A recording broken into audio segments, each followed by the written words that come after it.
Welcome to Indianomics. No surprise, the topic is President Trump's tariffs. He's not backing off the tariffs and in fact is indeed set to persist with imposing tariffs on Mexico and Canada. He has also levied additional 10% tariffs on Chinese goods.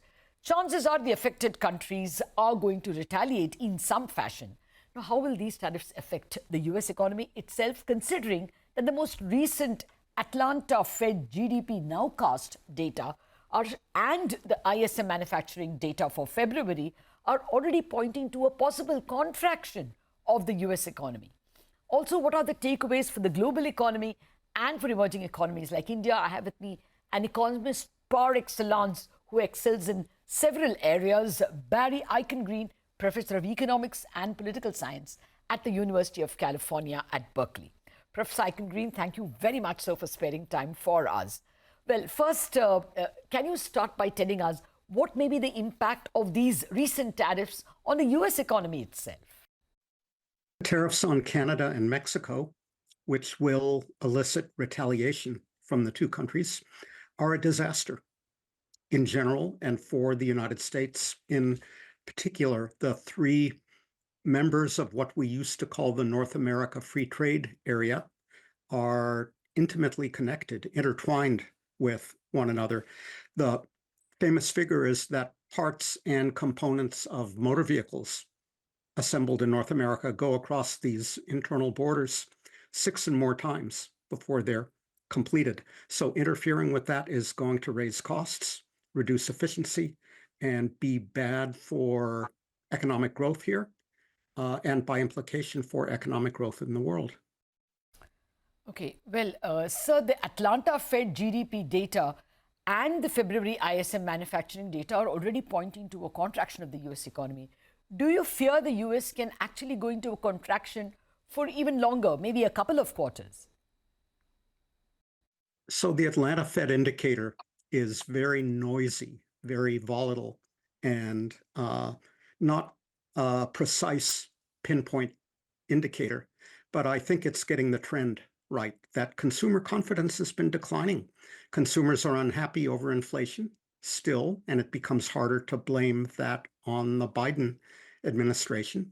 They're uncertain about the costs of maple syrup from Canada and avocados from Mexico. So consumer spending is softening, and consumer spending is 2/3 of the US economy. The other third is investment, and firms don't know what the investment environment is going to look like in a few weeks or a few months. So we're seeing inflation showing signs of accelerating because tariffs and tax cuts both are inflationary, and we're seeing signs of the economy weakening. The next thing that's going to happen, of course, is that Trump will take out against the Fed, because the Fed should be doing something about this inflation problem and this weakening economy. And if Trump attacks the Fed, that will only undermine investor confidence yet further. So I'm not hopeful. Well, yes, I'm coming to the Fed, but sir, you're also a professor of political science. Now, if stagflation indeed becomes a reality and the markets start reacting, won't the president move away from these attacking tariff policies? There has been quite a debate over the last months about whether Trump's tariff rhetoric is simply a negotiating device, or he really believes that tariffs are good for the US economy. The higher, the better. We've learned that he really believes, and he's not going to go back to freer trade because he learns that they're not an effective negotiating tool. They only elicit retaliation. Similarly, he's a true believer in tax cuts. And I think having to choose between cutting taxes further and blowing up the deficit, he will opt for blowing up the deficit. Okay, so inflation is still nowhere near the Fed's target of 2%. It's a good 60 basis points higher, actually. What's your overall assessment of the US economy, both growth and inflation? Well, Latha, your words were looking very serious. And that's about the most positive or optimistic assessment I've heard recently. I think the economy does not do well in the face of chaos, and Trump is a chaos machine. So the odds of recession are rising by the day. I would expect, if the current stance of policy and Trump's current intransigence continue, that the US will be in recession by the end of the year, and the rest of the world doesn't grow with the US lapsing into recession.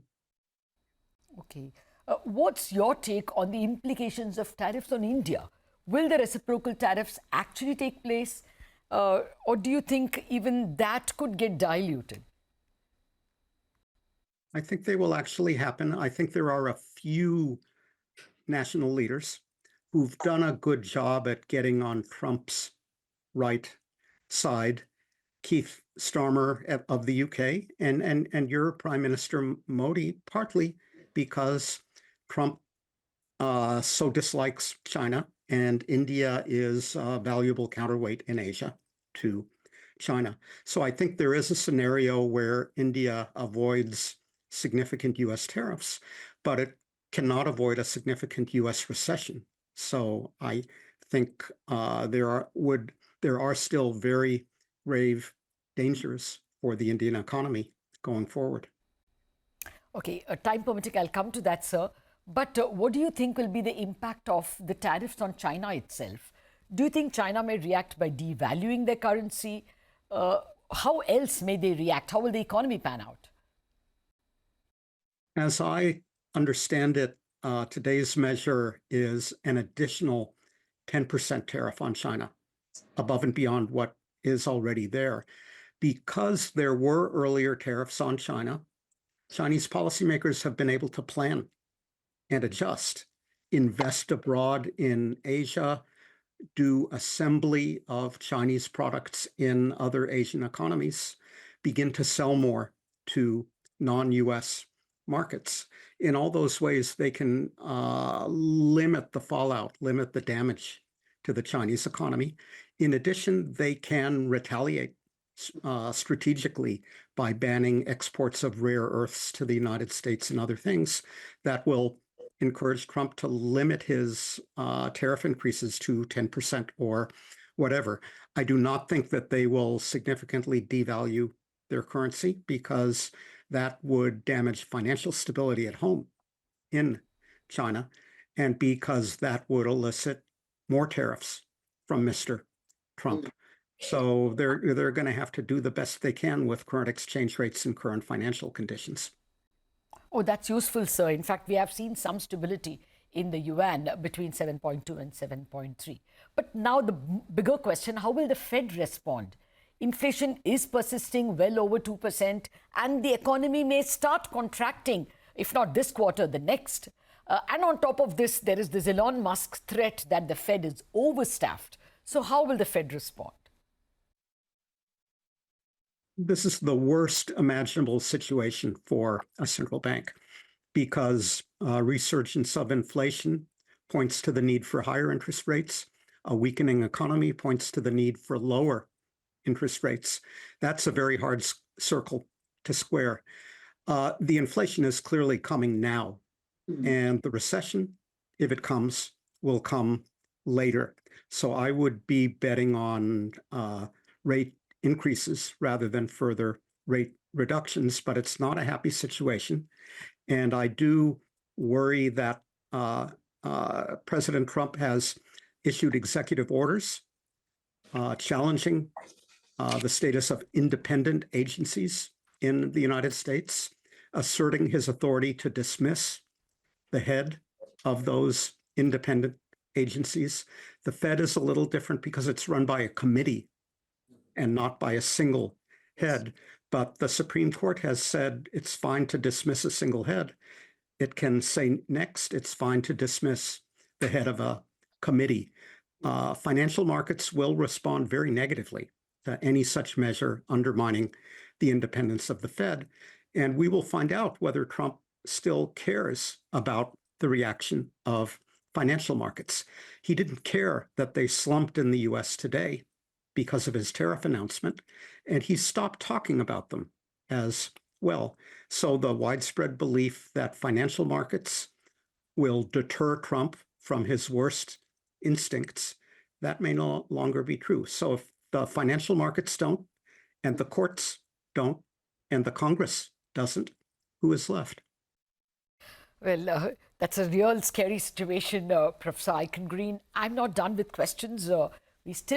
Professor Eichengreen is also an expert on India. He's also an expert on global currencies, international currencies. So questions on India and cryptocurrencies after we return after a short break.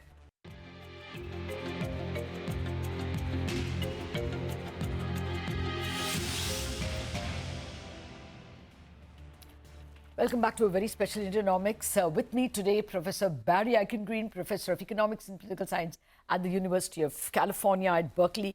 He is both an India expert as well as a US and global international currencies expert. So, Professor Barry Eichengreen, thank you very much for your patience, for staying on. Let me come to India. You just wrote an excellent paper with Poonam Gupta of NCAR on Indian federal finance. Our third quarter GDP has shown a decent recovery. How may 2025 pan out for India amid the global headwinds? India still depends heavily on the global economy. It's not as open to trade as China or Europe, but its fate still turns on the health of the global economy. And we have new reasons, both in the United States and now in Europe, because of the mess around Ukraine, to worry about growth in the advanced economies. And if the advanced economies stop growing, that will be a negative, no doubt, for India.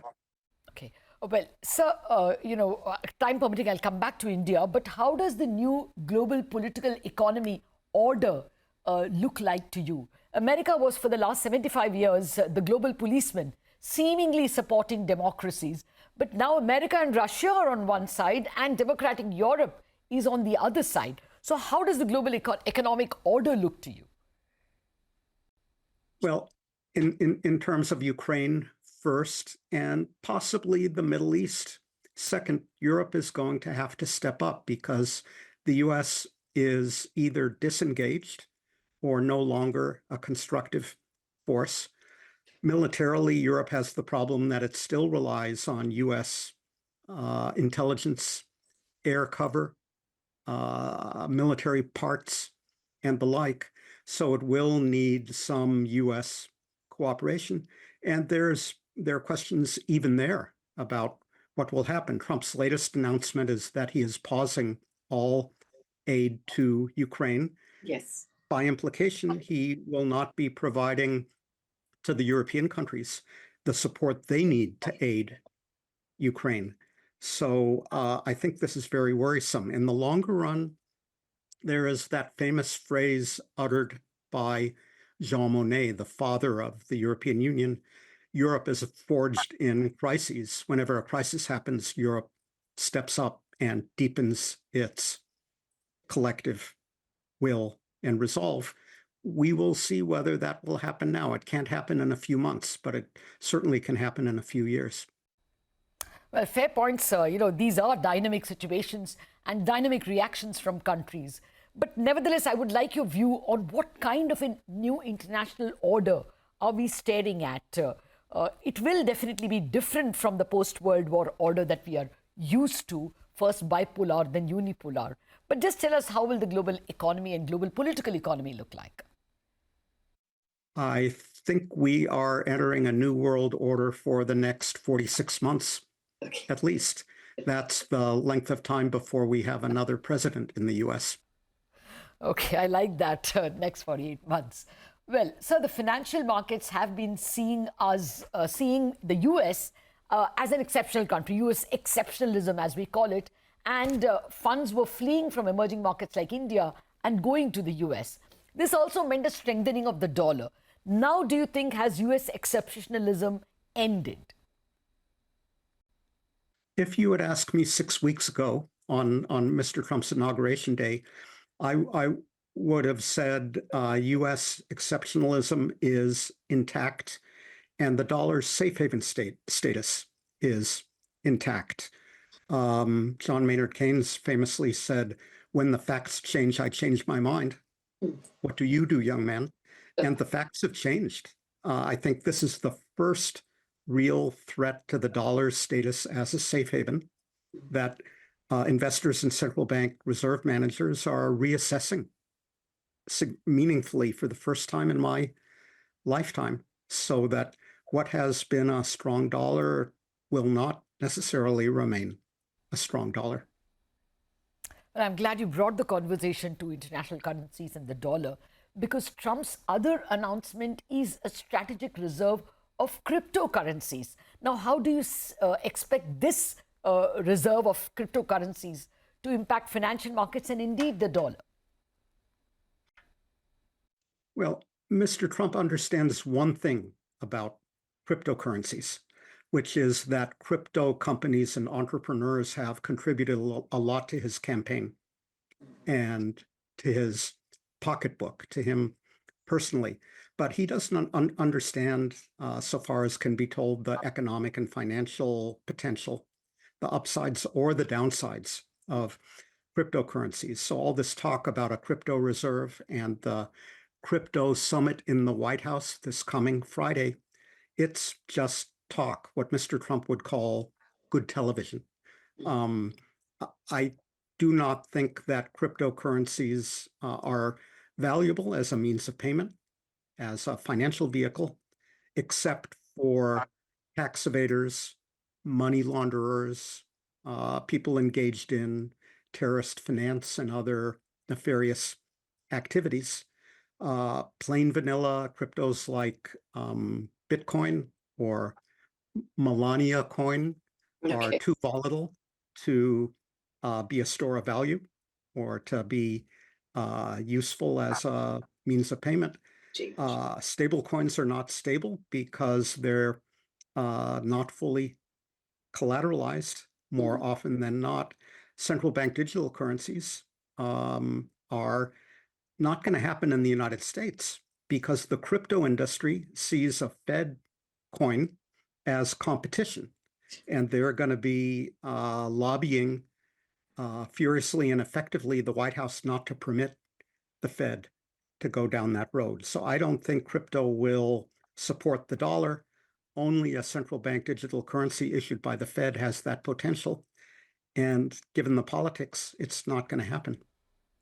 Yeah, but they may nevertheless disrupt the financial system. But separately, do you think the dollar will start weakening now, given the problems of the US economy? I think the dollar will weaken. The now part, you said, will now begin to weaken. That's a little bit above my pay grade and a little bit above everybody's pay grade. We can only guess at these turning points. But I think more inflation, weaker economic growth, all this chaos around crypto and the possibility that financial deregulation in the US will cause more financial problems in the US.